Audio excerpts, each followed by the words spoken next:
మనం ఆర్థిక విషయాల గురించి విశ్లేషణ చేసేటప్పుడు ధనస్థానం అంటే ఇది లగ్నం కదండి, ఇది ధనస్థానం గురించి తెలుసుకోవాలంటే నిల్వ చేసిన డబ్బు విషయంలో అయినా రుణస్థానం అప్పుది కదండి.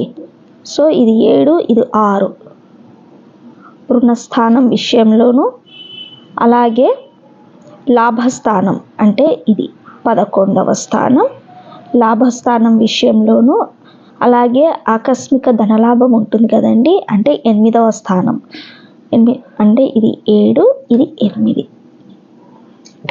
సో ఆకస్మిక ధన లాభం గురించి కూడా మనం పరిశీలించవలసి ఉంటుంది. ఓకే, అయితే లాభం కన్నా వ్యయం ఎక్కువ కాకూడదు కాబట్టి మనం వ్యయస్థానం కూడా పరిశీలించవలసి ఉంటుంది. సో ఒక భావనే కాకుండా ఇలా ఒక భావం ఇంకొక భావంకి సంబంధం కలిగి ఉంటుంది. అలాగే ఇవన్నీ మనం పరిశీలిస్తే అప్పుడు ఒక పరిశీలనకి మనం వస్తామన్నమాట. ఓకేనా?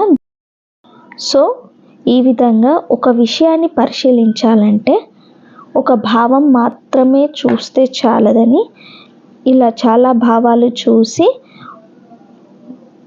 పరిశీలించవలసి ఉంటుందని మనం గమనించాలి. ధన్యవాదాలు.